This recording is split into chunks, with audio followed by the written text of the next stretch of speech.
ரட்சிக்கப்படுகிற ஒவ்வொரு மனிதனுக்கும் இந்த இன்னொருத்தில் சொல்லப்போனால் ரட்சிப்பை விரும்புகிற ஒவ்வொரு மனிதனுக்கும் சிலுவை குறித்த உபதேசம் மிக மிக அவசியமானது.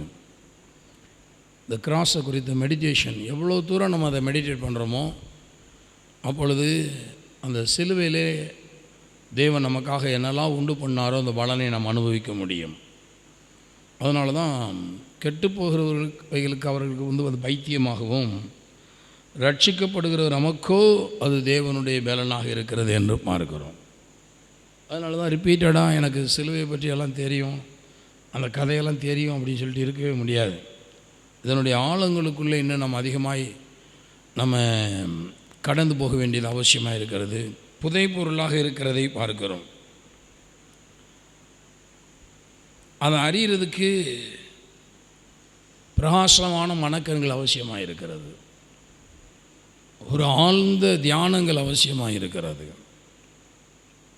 எபேசியருக்கு எழுதும் பொழுது 1ஆம் அதிகாரத்தில் பவுல் அவருடைய ஜெபத்தை பற்றி எழுதுகிறார். எழுதும் பொழுது இடைவிடாமல் உங்களுக்காக ஸ்தோத்திரம் பண்ணி என் ஜெபங்களிலே உங்களை நினைக்கிறேங்கிறார். 16வது வசனம் எபேசியர் 1:16 இடைவிடாமல் உங்களுக்காக ஸ்தோத்திரம் பண்ணி என் ஜெபங்களிலே உங்களை நினைத்து நம்முடைய கர்த்தராகிய இயேசு கிறிஸ்துவின் தேவனும் மகிமையின் பிதாவுமானவர் தம்மை நீங்கள் அறிந்து கொள்வதற்கான ஞானத்தையும் தெளிவையும் அளிக்கிற ஆவியை உங்களுக்கு தந்தருள வேண்டும் என்று தாம் நம்மை அழைத்ததினால் நமக்கு உண்டாயிருக்கிற நம்பிக்கை இன்னதென்றும் பரிசுத்தவான்களிடத்திலே நமக்கு உண்டாயிருக்கிற சுதந்திரத்தினுடைய மகிமையின் ஐஸ்வர்யம் இன்னதென்றும் தாம் கிறிஸ்துவை மரித்தோரிலிருந்து எழுப்பி அவரிடத்தில் நடப்பித்த தமது பலத்த சத்துவத்தின் வல்லமையின்படியே விசுவாசிக்கிறவர்களாகி நம்மிடத்திலே காண்பிக்கும் தம்முடைய வல்லமையின் மகா மேன்மையின் மகத்துவம் இன்னதென்றும் நீங்கள் அறியும்படிக்கு, எல்லாரும் வாசிங்க, அவர் உங்களுக்கு பிரகாசமுள்ள மனக்கண்களை கொடுக்க வேண்டும் என்று வேண்டிக் கொள்ளுகிறேன். What are the riches of glorious inheritance in the saints? பரிசுத்தவான்களுக்கு உண்டாயிருக்கிற அவருடைய அந்த குளோரியஸ் ரிச்சஸ், மகிமையின் ஐஸ்வர்யம், மகிமை நிறைந்த அந்த ஐஸ்வர்யம் இன்னது என்கிறத நீங்கள் அறிந்து கொள்ளும்படி உங்களுக்கு பிரகாசமான மனக்கண்களை கொடுக்கணும் அப்படிங்கிறார். இப்போ பரிசுத்தவான்களுக்கு என்று ஒரு பெரிய ஒரு ரிச்சஸ்னஸ், ஒரு பெரிய ஆசீர்வாதத்தை தேவன், ஒரு ஐஸ்வர்யத்தை, ஒரு வாழ்வு வளமையை தேவன் வைத்திருக்கிறார். அதெல்லாம் அறியணும். அதை அறியணும்னா எல்லாமே எங்கே நடந்துச்சுன்னா எல்லாமே கிராஸில் தான் நடந்துச்சு.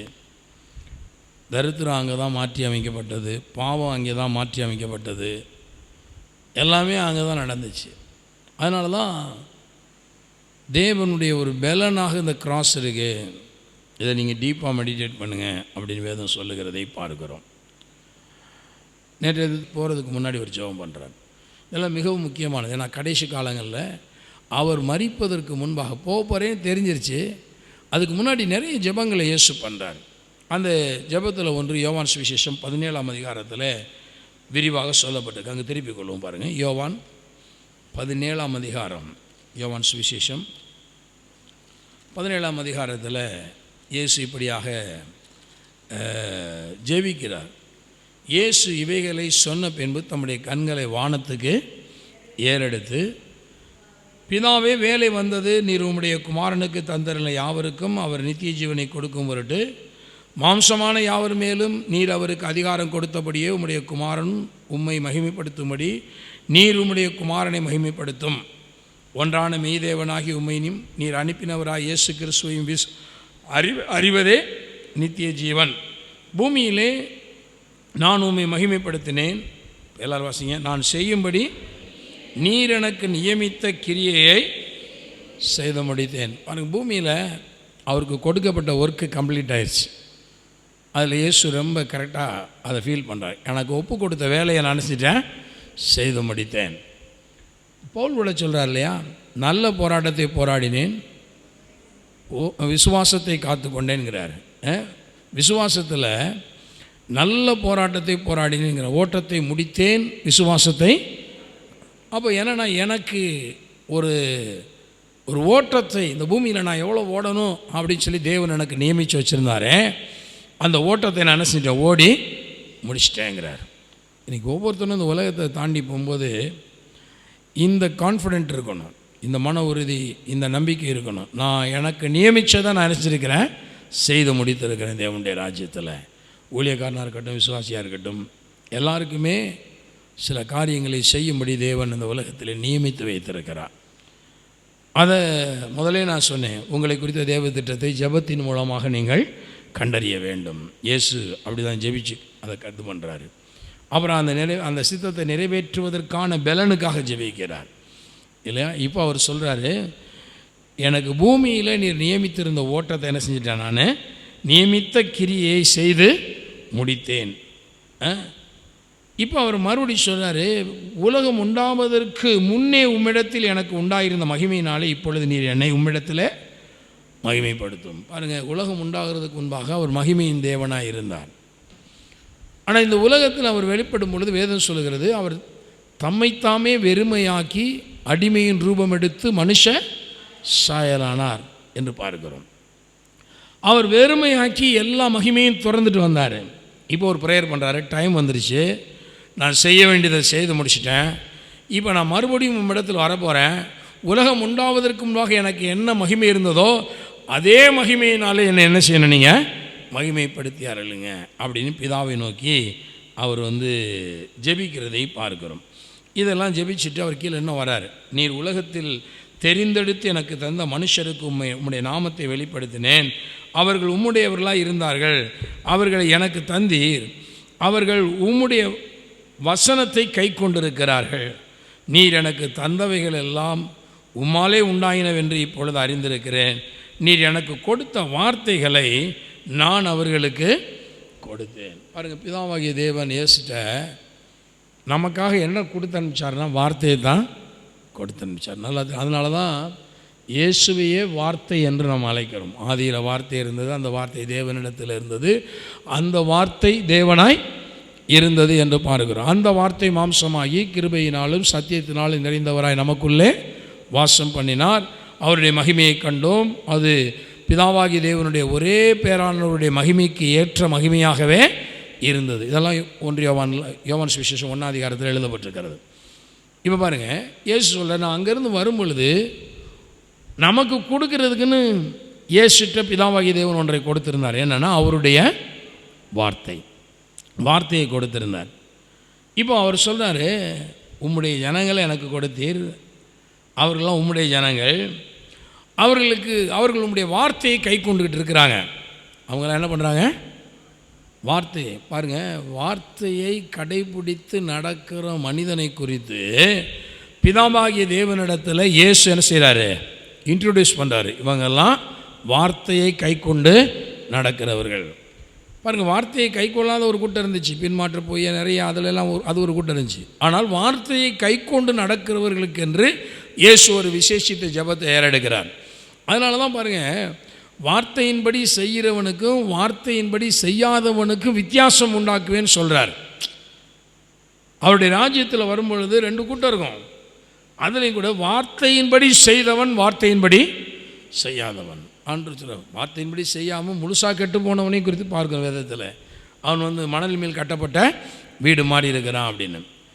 இல்லை, சப்போஸ் அதில் கொஞ்சம் அரைகுறையாக கீழ்ப்படிஞ்சு அது உள்ள பரலோகம் வந்துட்டா கூட அங்கே கூட அவர் வார்த்தையின்படி செய்கிறவனுக்கும் வார்த்தையின்படி செய்யாதவனுக்கும் வித்தியாசம் உண்டாகும். வேதத்தில் அவர் சொல்கிறார்களே, எனக்கு ஊழியம் செய்கிறவனுக்கும் ஊழியம் செய்யாதவனுக்கும் வித்தியாசத்தை உண்டு பண்ணுவேங்கிறார். இப்போ யாரெல்லாம் ஊழியம் செய்ய அழைக்கப்பட்டிருக்கிறோம், எல்லாருமே தான் ஊழியம் செய்ய அழைக்கப்பட்டிருக்கிறோம். ஊழியம் என்றால் எல்லோரும் முழு நேர ஊழியத்துக்கு வந்துடல. ஆனால் எல்லாருமே இந்த காலத்தில் தேவன் நம்மை அவருக்கென்று பணி ஆற்றும்படியாக, நம்மளால் இயன்ற காரியத்தை செய்யும்படியாக, சுவிசேஷ வேலைகளில் பங்கடையும்படியாக எல்லாரையும் பார்த்தா சொல்கிறார், நீங்கள் உலகமெங்களை புறப்பட்டு போய் சகல ஜாதிகளை என்ன செய்யுங்க, சுவிசேஷத்தை பிரசித்தப்படுத்துங்க, சீஷர் ஆக்குங்க அப்படின்னு சொல்லியிருக்கிறார். நம்ம எல்லாரையுமே இந்த உலகத்தில் சாட்சியாக வச்சிருக்கிறார். எல்லாரையுமே ராஜாக்களும் ஆசாரியர்களுமாக மாற்றியிருக்கு. ஆசாரியர் என்றால் ஊழியம் செய்கிறவன் அர்த்தம். எல்லாருக்குமே அந்த ரெஸ்பான்ஸ் இருக்குது. அதில் சிலரை முழு நேர ஊழியத்தை செய்யும்படி அழைத்திருக்கிறார், அது வேற கேட்டகரி. ஆனால் காமனாக நம்ம எல்லாருமே அவருக்கென்று அழைக்கப்பட்டவர்கள் தான். ஊழியம் செய்யும்படி நம்மளை கத்திர என்ன பண்ணியிருக்காரு, அந்த உலகத்தில் அழைச்சிருக்கிறாரு. ஆகவே வார்த்தையின்படி நீ செய்கிறியா, ஊழியம் செய்கிறாயா? வார்த்தையின்படி ஊழியம் செய்யலையா அப்படின்னு சொன்னால், நான் 2 பேருக்கும் என்னுடைய ராஜ்யத்தில் வரும் பொழுது நான் வித்தியாசத்தை உண்டு பண்ணுவேன்னு சொல்லியிருக்கிறார். அதில் ஒரு பெரிய டிஃப்ரென்சியேஷன் நீங்கள் இங்கே பார்ப்பீங்க. வார்த்தையின்படி செய்தவன், வார்த்தையின்படி அவன் தேவனுடைய ராஜ்யத்தில் தோல் கொடுத்தவன், ஊழியம் செஞ்சவன். இல்லை நான் சும்மா அப்படியே பேருக்கு விசுவாசியாக இருக்கேன் அப்படின்னா, அந்த 2க்கும் உள்ள வித்தியாசத்தை தேவன் அவருடைய ராஜ்யத்தில் வரும் பொழுது நிச்சயமாகவே விளங்க பண்ணுவார். இப்போ இங்கே சொல்லும் பொழுது சொல்கிறாரு, இவர்கள் உம்முடைய வார்த்தையை கை கொண்டிருக்கிறார்கள். நீர் எனக்கு தந்தவைகளை எல்லாம் உம்மால் உண்டாயினவென்று இப்பொழுது அறிந்திருக்கிறேன். நீர் எனக்கு கொடுத்த வார்த்தைகளை நான் அவர்களுக்கு கொடுத்தேன். அப்போ பிதா என்ன பண்ணுறாருன்னா, இயேசுட்ட நமக்கு கொடுக்கும்படியாக வார்த்தைகளை கொடுத்திருக்கிறார். அந்த வார்த்தையை இயேசு என்ன பண்ணுறாருன்னா நமக்கு கொண்டாந்து கொடுத்துருக்கிறார். இவர்களுக்கு கொடுத்தேன், அவர்கள் அவைகளை ஏற்றுக்கொண்டு. பாருங்கள், கர்த்தருடைய வசனத்தை சிலர் ஏற்றுக்கொள்கிறாங்க, சிலர் ஏற்றுக்கொள்கிறதில்ல. ஆனால் தேவன் இங்கே என்ன சொன்னால், ஒரு ஏற்றுக்கொண்ட ஒரு கூட்டத்துக்காக தான் ஜெபம் பண்ணுறார். நான் அவங்களுக்கு வசனத்தை கொடுத்தேன், அவர்கள் அவைகளை ஏற்றுக்கொண்டு நான் உம்மிடத்திலிருந்து புறப்பட்டு வந்தேன் என்று நிச்சயமாய் அறிந்து நீர் என்னை அனுப்பினீர் என்று விசுவாசித்திருக்கிறார்கள். நான் அவர்களுக்காக வேண்டிக் கொள்ளுகிறேன், உலகத்துக்காக வேண்டிக் கொள்ளாமல் நீர் எனக்கு தந்தவர்களுக்காக வேண்டிக் கொள்ளுகிறேன். அவர்கள் உம்முடையவர்களாக இருக்கிறார்கள். என்னுடையவைகள் யாவும் உம்முடையவைகள், உம்முடையவைகள் என்னுடையவைகள், அவர்களில் நான் மகிமைப்பட்டிருக்கிறேன். இப்போ அவர் சொல்கிறார், நமக்காக பாருங்கள், இந்த உலகத்தில் இருக்கிற நமக்காக உலகத்தை விட்டு போகிறதுக்கு முன்னாடி வார்த்தையை கை கொண்டிருக்கிறவர்களுக்காக இயேசு ஒரு ஸ்பெஷலாக ஒரு ப்ரேயரை ஏறெடுக்கிறார். வார்த்தையை கை கொண்டிருக்கிற மனுஷங்க, இப்போ நான் இவங்களை விட்டுட்டு நான் உங்கள்கிட்ட வரப்போகிறேன், இவங்க உலகத்தில் விட்டுட்டு வரப்போகிறேன், இவர்களுக்காக நான் ஒரு ப்ரேயர் நான் பண்ணுறேன் அப்படின்னு சொல்லி உலகத்தில் இருக்கிற எல்லாருக்கும் பண்ணலை. நான் யாரெல்லாம் வார்த்தையை பற்றி கொண்டிருக்கிறார்களோ அவர்களுக்காக நான் என்ன பண்ணுறேன், ஜெபம் பண்ணுறேன் அப்படின்னு சொல்லிட்டு அவர் சொல்கிறாரு, நான் இனி உலகத்தில் இரேன், இவர்கள் உலகத்தில் இருக்கிறார்கள், நான் உம்மிடத்தில் வருகிறேன். பரிசுத்த பிதாவே, நீர் எனக்கு தந்தவர்கள் நம்மை போல ஒன்றாயிருக்கும்படி நீர் அவர்களை உம்முடைய நாமத்தினாலே காத்து கொள்ளும். இப்போ இயேசு இந்த இடத்துல டெபார்ட் ஆகிறார், அவர் புறப்பட்டு போகிறார். ஆனால் அவர் என்ன சொல்கிறாருன்னா, என்னுடைய நாமத்தை நான் உங்கள்கிட்ட கொடுத்துட்டு போகிறேங்கிறார். அங்கே தான் வேதம் சொல்லுது, இயேசு இங்கே இருக்கிறதும் ஒன்று தான், இயேசுவனுடைய நாமம் சொல்லப்படுறதும் ஒன்று தான், ரெண்டுமே ஈக்குவல். இயேசுவுக்கு என்ன பவர் இருக்கோ அவ்வளவு பவர் இயேசுவன் நாமத்தினாலே அப்படின்னு நம்ம சொல்லும் பொழுது அந்த ஈக்குவல் பவர் இருக்குது அப்படி வேதம் சொல்லுது.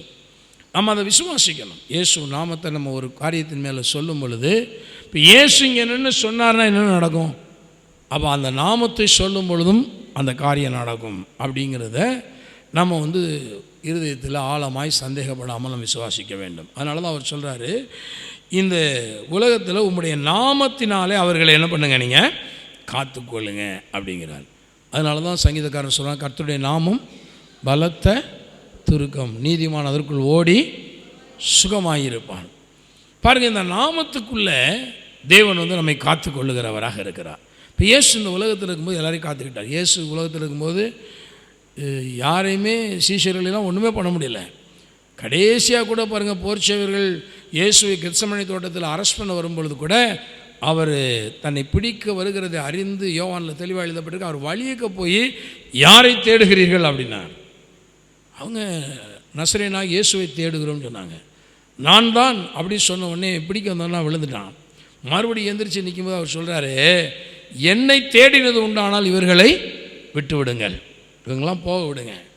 அப்போ என்னென்னா, இயேசு நம்மளை செக்யூர் பண்ணுறதில் அவருடைய டிசைபிளாக இருக்கட்டும், கூட இருக்கிற யாராக இருந்தாலும் அவங்கள பாதுகாக்கிறதிலே, தான் பாடுபட்டால் கூட அவர்களை பாதுகாக்கிறதிலே அவர் மிகவும் அக்கறையுள்ளவராக இருந்தார். அப்போ இப்போ அவர் உலகத்தை விட்டு போகும்போது ஒரு இம்பார்ட்டன்ட் ப்ரேயரை பண்ணுறார் பிதாட்ட. என்ன சொல்கிறாருன்னா, நான் இப்போ உங்கள்கிட்ட வரப்போகிறேன், உம்முடைய நாமத்தினாலே இவர்கள் வசனத்தை கை கொள்ளுகிறவர்கள், இவர்களை நீர் என்ன செய்யணும்? காத்துக்கொள்ள வேண்டும். உம்முடைய நாமத்தை நான் உங்களுக்கு தெரியப்படுத்தியிருக்கேன், உம்முடைய நாமத்தினால காத்துக்கொள்ளும். நான் உலகத்தில் இருக்க மாட்டேன், நான் அவர்களை உம்முடைய நாமத்தினாலே காத்துக்கொண்டேன்கிறார். பாருங்க, இந்த உலகத்தில் இருக்கும் பொழுது கூட இயேசு என்ற அந்த நாமத்தினாலே அவர்களை காத்து கொண்டார். இப்போ இயேசுங்கிற பெயர் நான் ஏற்கனவே சொல்லியிருக்கிறேன், அது பிதாவினுடைய பெயர். பிதாவினுடைய பெயர் தான் அந்த குடும்பத்தினுடைய மூத்த குமாரனாகி இயேசுவுக்கு தேவன் என்ன செய்கிறாரு? கொடுக்கிறாரு. அது ஒரு ஃபேமிலி நேம். பரிசுத்த ஆவியானவருக்கும் இயேசு என்ற பெயர் உண்டு. அதனால தான் இயேசு சொல்கிறாரு, இந்த என்னுடைய நாமத்தினாலே அனுப்பப்பட போகிற பரிசுத்த ஆவியானவர் சொல்கிறார். நம்ம பரிசுத்தாவின்னு சொல்கிறோம். பரிசுத்த ஆவியானுக்கு ஒரு பேர் இருக்குது. என்ன பேர்? இயேசு தான். பிதாவுடைய பேர் இயேசு தான். பிதான்னு சொல்கிறோம், அவருக்கு ஒரு பேர் இருக்கும்ல, அவருக்கு பேர் இயேசு தான். குமாரன்னு சொல்கிறோம், குமாரனாகிய கடவுள், அவருடைய பெயர் இயேசு. மூவருக்கும் அந்த இயேசு என்ற பெயர் இருக்கிறது. அதை புரிந்து கொள்ள வேண்டும். இப்போ இயேசு சொல்கிறாரு, பிதாவே உம்முடைய நாமத்தினாலே நான் இவர்களை இதுவரைக்கும் என்ன செஞ்சேன்? உலகத்தில் இருக்கும் பொழுது காத்து கொண்டு வந்தேன். நீர் எனக்கு தந்தவர்களை காத்து கொண்டு வந்தேன்.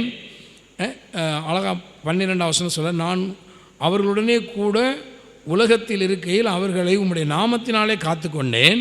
நீர் எனக்கு தந்தவர்களை காத்து கொண்டு வந்தேன். வேதவாக்கியம் நிறைவேறத்தக்கதாக கேட்டின் மகன் கெட்டுப்போனாமல் அவர்களில் ஒருவனும் கெட்டுப்போகவில்லை. யூதாசை குறித்து சொல்கிறார், அவன் கெட்டு போகிறான், அவனை தவிர வேறு யாரும் என்ன செய்ய மாட்டாங்க? கெட்டு போக மாட்டாங்க அப்படின்னு சொல்லிட்டு, இப்பொழுதும் நான் உம்மிடத்தில் வருகிறேன், அவர்கள் என் சந்தோஷத்தை நிறைவாய் அடையும்படி உலகத்தில் இருக்கையில் இவைகளை சொல்லுகிறேன். 14ஆம் வசனத்தில் மறுபடியும் சொல்கிறாரு, நான் உம்முடைய வார்த்தையை அவர்களுக்கு கொடுத்தேன், நான் உலகத்தான அல்லாதது போல அவர்களும் உலகத்தார் அல்ல, ஆதலால் உலகம் அவர்களை பகைத்தது. நீர் அவர்களை உலகத்திலிருந்து எடுத்துக்கொள்ளும்படி நான் வேண்டிக் கொள்ளாமல். பாருங்களேன், எல்லாரும் என்ன நினைச்சாங்கன்னா, இயேசு எப்போ வருவார், டக்குன்னு நம்மளை கூட்டிகிட்டு போவார்னு பார்த்தாங்க. ஆனால் இயேசு ரொம்ப கிளியராக ஜெபம் பண்ணுறாரு, என்னோட கூட சேர்ந்து இவங்களையும் எடுத்துக்கொள்வது பெரிதல்ல, ஆனால் நான் எடுத்து பத்திரமா பாதுகாத்து கொள்ளுங்கள் வேண்டிக் கொள்ளாமல், உலகத்திலிருந்து அவர்களை எடுத்துக்கொள்ளும்படி நான் வேண்டிக் கொள்ளாமல், நீர் அவர்களை தீமை நின்று காக்கும்படி வேண்டிக் கொள்ளுகிறேன். பாருங்கள், அவர் சொல்கிறார், இந்த உலகத்தில் அவங்க இன்னும் கொஞ்சம் நாள் இருக்கட்டும், சீஷர்கள் இருந்தது தான் நமக்கு நல்லதாக போச்சு, இல்லைன்னா இந்த சுவிசேஷம் எளிதாக நமக்கு கிடச்சிருக்காது. சீஷர்கள், அதில் குறிப்பாக தோமாலாம் இந்தியாவில் நம்ம சென்னப்பட்டணத்தில் மறிச்சிருக்கிறாரு. அவர் தமிழ்நாடு கேரளா பகுதியில் அதிகமான சுவிசேஷத்தை பிரசித்தப்படுத்தி இருக்கிறார். அப்போது இயேசு ஜெபம் பண்ணுறாரு, இவங்களை உலகத்தில் காத்துக்கொள்ளுங்க, உலகத்திலேருந்து எடுத்துக்கொள்ளும்படி நான் என்ன செய்யலை? வேண்டிக் கொள்ளாமல், இவர்கள் உலகத்திலிருந்து இருக்கும்பொழுது அவர்களை காத்து கொள்ளும்படியாக அவர்களை நான் வேண்டிக் கொள்ளுகிறேன், அவர்களுக்காக வேண்டிக் கொள்ளுகிறேன் அப்படின்னு சொல்லிட்டு அவர் நமக்காக அந்த சீஷர்களுக்காக அந்த இடத்துல ஒரு ஜெபத்தை பண்ணுறார். சொல்லிட்டு, நான் உலகத்தார் அல்லாதது போல அவர்களும் உலகத்தார் அல்ல, உம்முடைய சத்தியத்தினாலே அவர்களை பரிசுத்தமாக்கும், உம்முடைய வசனமே சத்தியம். நீர் என்னை உலகத்தில் அனுப்பினது போல நானும் அவர்களை உலகத்தில் அனுப்புகிறேன். அவர்களும் சத்தியத்தினாலே பரிசுத்தமாக்கப்பட்டவர்களாகும்படி அவர்களுக்காக நான் என்னைத்தானே பரிசுத்தமாக்குகிறேன். பாருங்க, இயேசு ஒரு லாங் ப்ரேயர் பண்ணிட்டே போகிறாரு. அதில் சொல்கிறாரு, இந்த உலகத்தில் அவங்கள முதல்ல காத்துக்கொள்ளுங்கன்னு சொல்கிறாரு. ரெண்டாவது சொல்கிறாரு, அவங்களுக்கு நான் வார்த்தையை கொடுத்துருக்கிறேன், அந்த வார்த்தையை நம்பி இருக்கிறாங்க, ஆகவே உம்முடைய நாமத்தினால அவர்களை என்ன செய்யணும்? காத்துக்கொள்ள வேண்டும் அப்படிங்கிறார். வார்த்தையை நம்புகிற மனிதனை தேவன் நிச்சயமாகவே அவருடைய நாமத்தினாலே காத்துக்கொள்வார். வார்த்தையும் நாமமும் ரொம்ப முக்கியமானது. வார்த்தையை நம்புகிற மனுஷனை கர்த்தர் அவருடைய நாமத்தினாலே நிச்சயமாகவே காத்துக்கொள்வார். அடுத்து சொல்கிறாரு, இந்த சத்தியத்தினாலே, உம்முடைய சத்தியத்தினாலே அவர்களை என்ன பண்ணுங்க, பரிசுத்தமாக்கும். உம்முடைய வசனமே சத்தியம். அதை கிளியர் பண்ணிடுறாரு. இப்போ வசனத்தை கொடுத்துருக்கிறாரு. இந்த வசனம் ஒன்று நம்மளை பாதுகாக்கிறது, இன்னொரு வேலை செய்யுது. என்ன பண்ணுது? இந்த வசனம் நம்மை பரிசுத்தமாக்குகிறது. வசனம் என்ன பண்ணுது? பரிசுத்தமாக்குகிறது. வசனத்தை ஒரு மனுஷன் ஏங்க நம்ம வாரந்தோறும் வந்து வார்த்தைகளை கேட்கணும் அப்படின்னா, கேட்க கேட்க கேட்க கேட்க இந்த வசனம் உள்ளே போய் நம்மளை அப்படியே வந்து ஒரு பரிசுத்தவான்களாக இந்த வார்த்தை நம்மை மாற்றிக்கொண்டே இருக்கிறது. அவங்க சர்ச்சில் ஒரு அம்மா வருமா, வயசான அம்மா, படிக்காத அம்மா. அது வந்து அடிக்கடி அவரை பார்க்கும்போது ஆராதனை முடிவில், ஐயா இன்றைக்கி பிரசங்கம் ரொம்ப நல்லா இருந்துச்சுங்க, அப்படியே எனக்கு ரொம்ப சந்தோஷமாக இருக்கு அப்படின்னு சொல்லிட்டு போகுமா. இவர் யோசிச்சுட்டே இருந்தார், இந்த அம்மா படிக்காத அம்மா, வயசான அம்மாவும் இருக்குது, இதுக்கு நம்ம பண்ணுறதெல்லாம் என்ன தான் விளங்குதுன்னு ஒரு நாளைக்கு கேட்போம் அப்படின்னு சொல்லிட்டு ஒரு வாரம் வந்து அதே மாதிரி சொல்லிச்சான். ஐயா நீங்கள் பண்ண பிரசங்கம் ரொம்ப நல்லா இருந்துச்சிங்க, ரொம்ப சந்தோஷமாக இருக்குது அப்படின்னுச்சான்.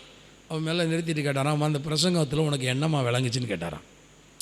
இந்த பிரசங்கத்தில் என்ன விளங்குச்சு அப்படின்னு. அந்த அம்மா சொல்லிச்சான், எனக்கு நீங்கள் 1 மணி நேரம் பிரசங்கம் பண்ணுறீங்க, எனக்கு ரொம்ப பெருசாலாம் நீங்கள் பண்ண பிரசங்கத்தை திருப்பி இப்போ சொல்லுங்கன்னா என்ன விளங்குச்சுன்னா, நீங்கள் சொன்ன மாதிரிலாம் எனக்கு சொல்ல எனக்கு தெரியாது,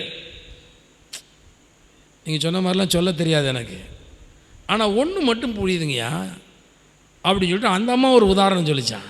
நான் ஒரு டோபி துவைக்கிற அம்மா.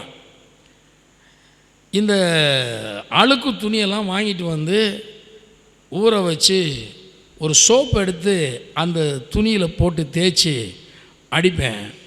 இப்போ எனக்கு இந்த சோப்பு என்ன செய்யும்னு தெரியாது, இந்த துணி எவ்வளோ அழுக்காக இருக்குது எனக்கு எதுவும் ஒன்றும் தெரியாது, இந்த சோப்பு இதில் என்ன வேலை செய்யுது, இதில் என்ன கெமிக்கல் இருக்குது அதெல்லாம் தெரியாது. ஆனால் எனக்கு ஒன்று மட்டும் தெரியும், இந்த சோப்பு அந்த துணியில் போட்டு 2 அடியை போட்டோம்னா துணி வெள்ளையாக மாறிடும். அப்போ அதுபோல் நான் ஒவ்வொரு நாளும் இந்த ஆலயத்துக்குள்ளே வந்துட்டு போகும் பொழுது என் மனதின் பாரங்கள் எல்லாம் அப்படியே மாறி போயிடுது, அப்படியே இருதயமே தூய்மையானது மாதிரி இருக்குது. அதனால தான் நான் ஒவ்வொரு நேரம் உங்களை பார்க்கும்போது சொல்லுவேன், எனக்கு இன்றைக்கி ரொம்ப சந்தோஷமாக இருக்குது, என்னுடைய இருதயம் அப்படியே இலகுவாக மாறிடுச்சின்னு சொல்லுவேன் அப்படின்னு சொல்லிச்சான். அவர் சொல்கிறார், இது எவ்வளோ பெரிய சத்தியம் தெரியுமா? ஏன்னா வேதாத்தான் சொல்லுது, ஒரு மனுஷன் வந்து இங்கே உட்கார்ந்த உடனே இங்கே இருந்து பிரசங்கிக்கிற இந்த வார்த்தை என்ன பண்ணுதான், அவனை அப்படியே பரிசுத்தமாய் மாற்றுது. இப்போ நீங்கள் ஒன்று இங்கே உட்காந்து பாவரிக்கை பண்ணிகிட்டு இருக்கல, நீங்கள் உட்காந்து எதுவும் வந்து நீங்கள் தீர்மானம் எடுக்கலை, ஆனால் இந்த வசனம் உங்களுக்குள்ளே ஒரு மாற்றத்தை நீங்கள் அறியாமலே உண்டு பண்ணுகிறது. கேட்க கேட்க கேட்க கேட்க உங்களை வெளுத்துருது, நீங்கள் வெண்மையாக மாறிவிடுகிறீர்கள். ஹல்லேலூயா. வசனத்தை கேட்குறதுல அதாங்க ஒரு பெரிய பெனிஃபிட்டு. மோசமான மனுஷனை கூட நீ மனம் திரும்பிட்டு உள்ளவான்னு சொல்லாத, சும்மா வாங்க வந்து உட்காருங்கன்னு ஏன் சொல்கிறோம்?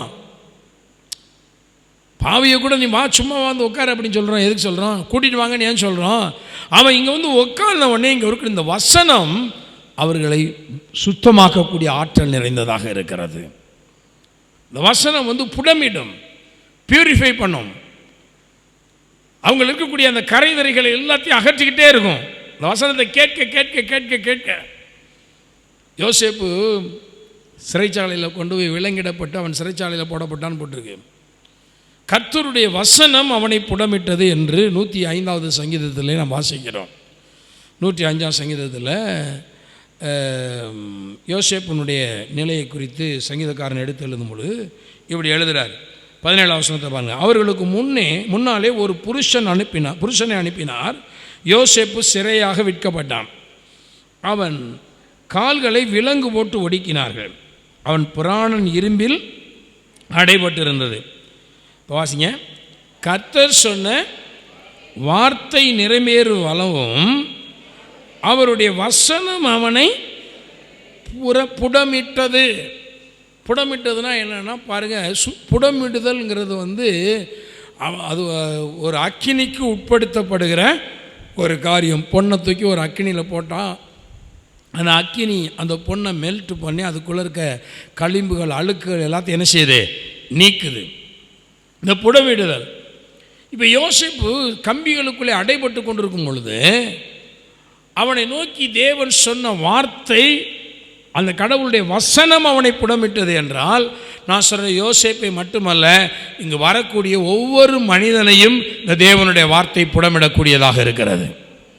அதனால தான் நான் சொல்கிறேன், பாவியாக இருந்தாலும் பரவாயில்ல, அவனை உள்ளே கூட்டிகிட்டு வாங்க.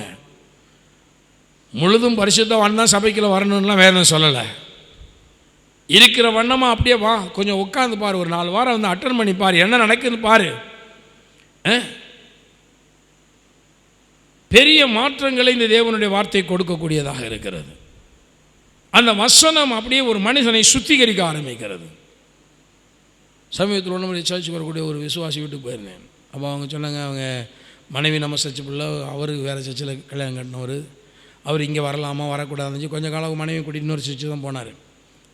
அப்புறம் அவங்க செமிட்டிக்கு வந்ததுக்கப்புறம் அவங்க குழந்தையெல்லாம் பிறந்துச்சு, குழந்தையெல்லாம் இருந்துச்சு. அதுக்கப்புறம் ஜெபம் பண்ணி குழந்தை பிறந்த உடனே நீ குழந்தைய தூக்கிட்டு நான் அங்கெல்லாம் வர முடியல, நான் இங்கே போகிறேன், நீங்களும் வாங்கன்னு கூப்பிட்டப்போ அவர் சொன்னாரா, நான் ஒரு வாரம் வந்து பார்ப்பேன் உங்கள் பாஸ்டர் எப்படி பிரசங்கம் பண்ணுறாருன்னு. அன்னைக்கு அவர் பிரசங்கத்தில் எனக்கு அதாவது பிடிக்கணும், பிடிச்சாதான் வருவேன், இல்லாட்டி என்ன செய்ய மாட்டேன், வரமாட்டேன், ஒரே ஒரு வாரம் தான் அப்படின்னு கண்டிஷன் போட்டு வந்தாராம். ஆனால் அவர் சொல்கிறாரு, அப்படி அந்த கண்டிஷன் போட்ட அந்த காலத்தில் எனக்கு ஒரு நாள் கூலி வந்து ஒரு 50 ரூபா தான் வரும். 50 ரூபா வச்சு தான் நான் குடும்பம் நடத்தணும். அதுவே எனக்கு ரொம்ப கஷ்டமாக இருக்கும். ரொம்ப கஷ்டத்து மத்தியில் குடும்பத்தை ஓட்டிகிட்டு இருந்தேன். கூலி வேலை பார்த்துட்டு 50 ரூபா தான் ஒரு நாள் சம்பளம் கொடுப்பாங்க அவர் போகிற வேலைக்கு, அப்படி பார்த்துட்டு இருந்தவர். ஆனால் அவர் சொல்ல பாருங்கள், பாஸ்டர் பேசினது தான் ஆசீர்வாதமாக இருந்தால் தான் என்ன செய்வேன், வருவேன், இல்லாட்டி வரமாட்டேன் அப்படின்னாரு. அப்புறம் அவர் சொல்கிறாரு, வந்து நான் உட்காந்தேன், அந்த ஒரு பிரசங்கமே என்னை அசைச்சிருச்சு அன்னைக்கு. அவர் அந்த பிரசங்கத்தை நான் கிட்டத்தட்ட 10 வருஷத்துக்கு மேலே முன்னாடி பண்ண, 13 வருஷத்துக்கு முன்னாடி பண்ண அந்த பிரசங்கத்தை அவர் தெளிவாக சொல்கிறாரு, நீங்கள் இந்த இடத்துல இந்த பாயிண்ட்டை பேசுனீங்க. அப்புறம் சரி அடுத்த வாரம் போய் பேசுவோம் கேட்போம் அப்படின்னு அடுத்த வாரம் வந்தேன். அப்படியே ஒரு 3 வாரம் வந்தேன். அதுக்கப்புறம் நேராக அந்த பாஸ்டர்கிட்ட போய் நான் இங்கே போகிறேன்னு சொன்னேன். அவர் என்னை கூப்பிட்டு மணிக்கணக்காக பேசினார். நான் சொன்னேன், அங்கே வசனம் நல்லா இருக்கியான்னு சொன்னேன். எனக்கு மனசில் பட்டதை சொல்லிவிட்டேன். அந்த பாஸ்டர் பிடிச்சிக்கிட்டாரு, இப்போ இங்கே வசனம் நல்லா இல்லையா அப்படின்னு கேட்டார். நான் சொன்னேன், எனக்கு அங்கே வசனம் நல்லா இருக்கு, நான் போகிறேன்னு. அவர் சொன்னார், நல்ல வேலை இங்கே வந்தேன், இன்றைக்கி நிறைய சம்பாதிக்கிறேன், தனியாக கடை வச்சுருக்கிறேன், நிறைய வீடை கட்டியிருக்கிறேன், அடுத்து பிள்ளைகள் பிறந்திருக்கிறாங்க, பிள்ளைகள்லாம் படிக்க வச்சுருக்கிறேன். இன்றைக்கி சமுதாயத்தில் இன்றைக்கி ஒரு நல்ல நிலையை நான் வந்து எட்டியிருக்கிறேன். அதுக்கெல்லாம் காரணம் உங்களுடைய வார்த்தையை நான் வந்து தொடர்ந்து கேட்குறது தான் அப்படின்னார். பாருங்கள், ஒரே ஒரு நாள் அவர் சேலஞ்சு பண்ணிட்டு வந்திருக்காரு. ஒரு நாள் தான் வருவேன். நான் சொல்கிறேன், கர்த்தருடைய வசனம் ஒரு மனிதனை புடமிடக்கூடியதாக இருக்கிறது. அந்த வசனம் நான் வந்து அவரை ஒரு நாளும் வந்து பாருங்கள் என் சர்ச்சுக்கு வான்னு நான் அவரை கூப்பிட்டதே கிடையாது. பொண்ணு நம்ம சர்ச்செல்லாம் எடுத்தாங்க, அந்த பிள்ளை ரொம்ப நாள் இருந்துச்சு, நீ கூட்டிகிட்டு போமா, கணவனோட போய் நல்லா சந்தோஷமாக இருப்பான்னு விட்டுட்டேன். ஆனால் அந்த பொண்ணுக்கு இங்கே மாதிரி வசனம் கிடைக்கலன்னு இயக்கத்திலே இருந்துச்சு. கொஞ்சம் காலங்கள் ஓடிச்சு. அதுக்கப்புறம் ரொம்ப வறுமை வேறு, குழந்தை இல்லை. அந்த பொண்ணை டைவர்ஸ் பண்ணிடலாங்கிற மாதிரிலாம் அவங்க வீட்டில் அவங்க சொந்தக்காரங்கள்லாம் அந்த மாப்பிள்ளையுடைய சொந்தக்காரங்களாம் நெருக்கம் கொடுக்க ஆரம்பிச்சிட்டாங்க. அந்த காலகட்டத்தில் தான் இவர் என்ன பண்ண தெரியாமல் செம்பட்டிக்கு வீடை ஷிஃப்ட் பண்ணி வந்தார் முதல்ல. அதுக்கப்புறம் கொஞ்ச நாள் கழித்து தான் அவங்க வாழ்க்கையில் அற்புதம் நடந்துச்சு, குழந்தை பிறந்துச்சு. அதுக்கப்புறம் கடவுளுடைய வார்த்தையை கேட்க ஆரம்பித்தார். இன்றைக்கி வாழ்ந்து சுகமாக இருக்கிறார்கள், ஒரு நல்ல நிலையில் இருக்காங்க, நல்ல வீடுகளை கட்டி நல்ல ஒரு நிலையில் தேவன் வைத்திருக்கிறார். வசனம் என்ன பண்ணுன்னா நம்மளை புடமிட்டு கொண்டே இருக்கும். அந்த புடமிடுதல் யோசேப்புக்குள்ள இப்போ அந்த வசனம் என்ன பண்ணுதுன்னா, அவனை இன்னமும் அவனுடைய அந்த நிலைக்கு தகுதியுள்ளவனாக மாற்றுகிறது. ஏன்னா அவனை கொண்டு போய் பிரசிடெண்ட்டாக உட்கார வைக்க போகிறாங்க தேசத்தில். பெரிய பார்வோனுக்கு அடுத்த நிலையில் அவனை உட்கார வைக்க போகிறாங்கன்னா, அவன் எவ்வளவாய் கர்த்தரை சார்ந்து கொண்டிருக்க வேண்டும் என்பதை குறித்து அந்த வசனம் அவனை மெருகேற்றி கொண்டே இருந்தது. பாருங்கள், நான் இன்றைக்கி நல்லா இருக்கிறேன், வசனத்தில் தெளிவாக இருக்கேன்னா நான் சொல்கிறேன், இன்னமும் இந்த வேத வசனம் என்னை மெருகேற்ற வல்லமையுடையதாக இருக்கிறது. ஏன்னா இந்த வசனத்தை நான் ஒவ்வொரு நாளும் பார்க்க பார்க்க பார்க்க என்னுடைய பிரகாசம் அதிகமாகிறது. நீங்கள் பசுமொன்னை பார்க்கிலும் அதிக விலையேற பெற்றவர்கள். நான் நம்ம சுத்திகரிப்பினுடைய உச்சத்துக்கு போயிட்டோமான்னு கேட்டால் இல்லை. இன்னமும் இந்த வார்த்தையை நீங்கள் படிக்க படிக்க படிக்க படிக்க உங்களுடைய வாழ்க்கையில் இன்னமும் நீங்கள் அப்பலுக்கற்றவர்களாய் மாறி பிரகாசமுள்ள ஒரு நிலையை நீங்கள் கர்த்தருடைய வருகை நாள் வரை இன்னும் எட்டுவீர்கள். இந்த வசனம் நம்மை அப்படி மாற்றிக்கொண்டே இருக்கக்கூடியதாக இருக்கிறது. இயேசு ஒரு ப்ரேயர் பண்ணுறாரு, நான் வரப்போகிறேன், நான் இங்கேருந்து ஒன்றும் வசனம் பேசிகிட்டு இருக்க முடியாது, நான் பேச வேண்டியதெல்லாம் கொடுத்துட்டேன் இவங்கள்ட்ட. இப்போது அடுத்து என்ன பண்ண போகிறான்னா, ஏற்கனவே சொல்லிட்டாரு, நான் பேசுனா இதுக்கு மேலே பேசுனா நீங்கள் தாங்க மாட்டேங்கப்பான்னு சொல்லிட்டாரு. 16 அதிகாரத்தில் ஏசு சொல்லிட்டார். 12 வசனம் 16 அதிகாரத்தில் சொல்கிறாரு, இன்னும் அநேக காரியங்களை நான் உங்களுக்கு சொல்ல வேண்டியதாக இருக்கிறது, அவைகளை நீங்கள் இப்பொழுது தாங்க மாட்டீர்கள்னாரு. இப்போ நான் பிரசங்கம் பண்ணால் தாங்க மாட்டேங்கன்னாரு. நிறைய நேரங்களில் பாருங்கள், பரிசுத்த ஆவியானுடைய ஒத்தாசை இல்லை என்றால் நம்மால் வசனத்தை விளங்கி கொள்ள முடியாது. ஜென்ம சுபாவம் உள்ள மனுஷன் ஆவிக்குரியவைகளை புரிந்து கொள்ள மாட்டான், விளங்கி கொள்ள மாட்டான். அப்போ நீங்கள் கோயிலுக்கு வரும்பொழுதே ஆவியானுடைய ஒத்தாசை தேடி வரணும். நான் போகிறேன், பிரசங்கத்தை கேட்க போகிறேன், ஆவியானவரை எனக்கு இது கொஞ்சம் விளங்க பண்ணுங்க. நீங்கள் வெறுமன பிரசங்கத்தை கேட்கறதுனால உங்களுக்கு விளங்கிருமான விளங்காது. எத்தனையோ பேர் வருஷ கணக்காக பிரசங்கம் பண்ணி ஒன்றும் விளங்காத ஆட்களாக இருக்காங்க சபையில். ஏன்னா அவர்கள் பரிசுத்த ஆவியினாலே போதிக்கப்படவில்லை. ஆவியானவர் தான் அந்த வெளிச்சங்களை கொடுக்கிறவர். வார்த்தையை பேசும் பொழுது ஆவியானவர் நமக்கு நல்ல வெளிச்சத்தை கொடுப்பார். அதனால் ஆவியானவரை சார்ந்து கொள்ளணும். அது அப்படி சொல்லிட்டு தான் அடுத்த 13 வசனத்தை சொல்றாரு, சத்திய ஆவியாகி அவர் வரும் பொழுது சகல சத்தியங்களுக்குள்ள உங்களை நடத்துவார்ன்றார். அவர் உங்களை எஞ்சி இருக்கிற காரியங்கள்லாம் நான் வசனத்தை கொடுத்தது மாதிரி ஆவியானவர் சகல சத்தியங்களுக்குள்ள உங்களை என்ன பண்ணுவார், அவர் நடத்துவார், நீங்கள் அவரை சார்ந்துக்குங்கன்றார்.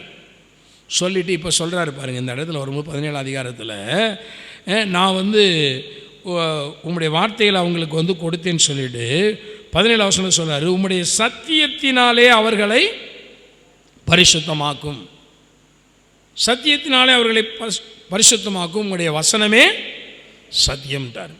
சத்தியம்னா என்னென்னு தெரியாமல் போயிடக்கூடாதுன்னு சொல்லிட்டு தான் அவர் ரொம்ப தெளிவாக சொல்லிட்டார், வசனம்தான் சத்தியம். அப்போது உறுதிப்படுத்தப்பட்ட தேவனுடைய வார்த்தை, மாறாத வார்த்தை இருக்கே, அந்த மாறாத வார்த்தை தான் சத்தியம். அந்த சத்தியம் என்ன பண்ணிக்கிட்டு இருக்குன்னா, அந்த சத்தியத்தை கேட்க கேட்க கேட்க கேட்க அது நம்மளை பரிசுத்தமாக்கி கொண்டே இருக்கிறது. யோவான் சுவிசேஷத்தில் 8:32 வாசிக்கிறோம் இல்லையா, சத்தியத்தையும் அறிவீர்கள், சத்தியம் உங்களை விடுதலை ஆக்கும். இயேசு சொல்கிறாரு, சத்தியத்தையும் அறிவீர்கள், சத்தியம்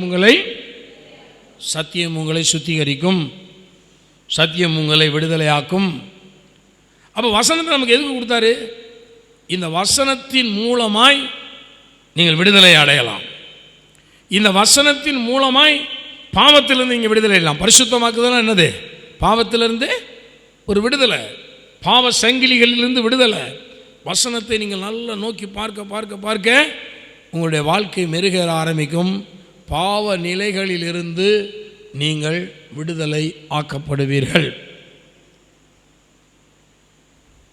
இந்த சத்தியம் பரிசுத்தமாக்குகிற ஒரு ஆற்றல் நிறைந்தது. இன்னும் சொல்ல போனால், ஒரு மனுஷன் தேவனுடைய இந்த வார்த்தையை அதிகமாய் உற்று பார்க்க பார்க்க பார்க்க பார்க்க அவனுடைய வாழ்க்கையில் பாவத்தை விட்டு அவன் விலகுகிறது மாத்திரமல்ல, தேவனுக்கு உகந்த ஒரு பொருளாக அவன் மாறிக்கொண்டே இருக்கிறான். தேவனுக்கு உகந்த பாத்திரமாக அவர் பெஸ்ட் வெசலாக மாறிட்டே இருக்கான். எப்போ மாறுறானா, வசனத்தை அவன் நோக்கி பார்க்க பார்க்க பார்க்க பார்க்க அவன் தேவனுக்கு உகந்த ஒரு பாத்திரமாக அவன் மாறிவிடுகிறான். இப்போது எஜமானுக்கு உகந்த பாத்திரமாக நீங்கள் இருந்தீங்கன்னா எப்போ வேணாலும் தேவன் எடுத்து என்ன செய்வார், உங்களை பயன்படுத்துவார். அதுக்கு தான் நம்மளெல்லாம் ஆயத்தப்படுத்திகிட்டே இருக்கார். ஒரு மனுஷன் கர்த்தருக்குள்ளே ஆயத்தப்பட்டுகிட்டே வந்தான்னா நான் சொல்கிறேன், கண்டிப்பாய் தேவன் அவனை ஒரு நாள் எடுத்து பயன்படுத்துவார். கண்டிப்பாக எடுத்து பயன்படுத்துவார். ஊழியக்காரங்களுக்கு கூட நீங்கள் சத்தியத்தை சொல்லக்கூடிய அளவில் தேவன் உங்களை மாற்றுவார். நான் யோசிச்சு பார்க்குறேன், ஒரு மனுஷன் ஆயத்தப்பட்டுக்கிட்டே இருக்கான், வசனங்களை நிறைய கற்றுக்கொண்டே இருக்கிறான், நிறைய வியாக்கியானங்களை அறிகிறான், வேதத்தை அலசி ஆராயிறான்.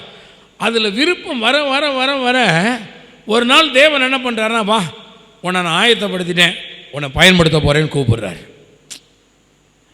இன்றைக்கி ஒரு சிலர் வந்து பார்த்திங்கன்னா ஆயத்தமே இல்லாமல் இருப்பாங்க.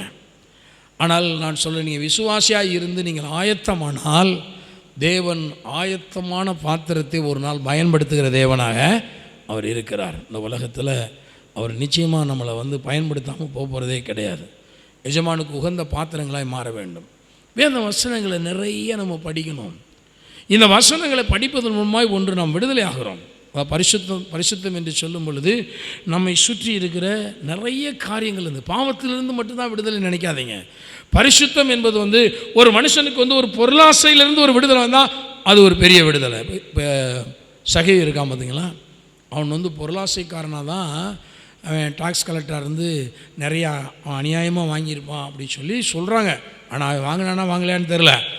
அவன் வந்து அநியாயமாக நிறையா வாங்கியிருப்பான் அப்படிங்கிறனால தான், ஏன்னா அந்த டாக்ஸ் வரி வசூல் பண்ணுறவனாக இருந்தாவே அப்படி தான் பண்ணுவான் அப்படின்னு ஒரு கணிப்பு இருக்கிறதை பார்க்குறோம்.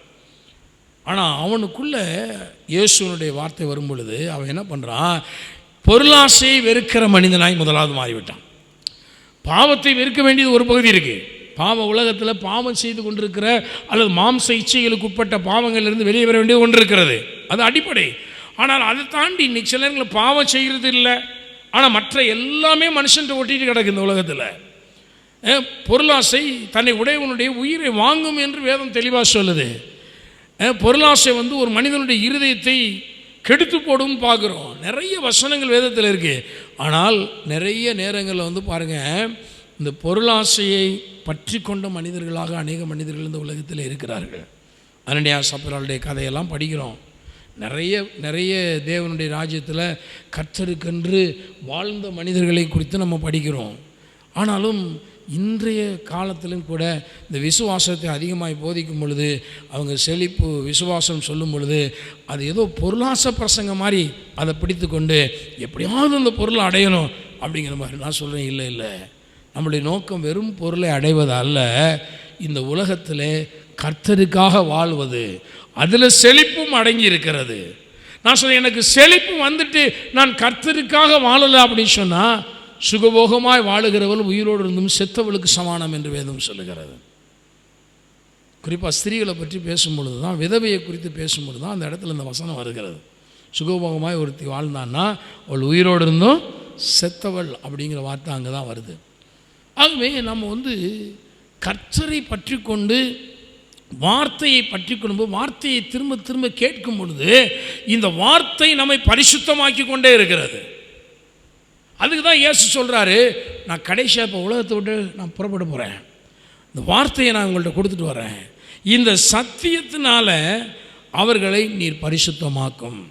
அப்போது என்னன்னா, பிதாவாகிய தேவன் இப்போ சத்திய ஆவியானவரை நம்மள்கிட்ட அனுப்பி அவர் என்ன வேலை பண்ணுறார் அப்படின்னா, சத்திய ஆவியானவருடைய மெயினான ஒர்க் என்னென்னா, விசுவாசிகளை சத்தியத்தை அறிய பண்ணி சத்தியத்தின் மூலமாய் தேவனுக்கு உகந்த பாத்திரமாய் நம்மை மாற பண்ணுறது தான் பிதாவாகிய தேவனுடைய நோக்கம்.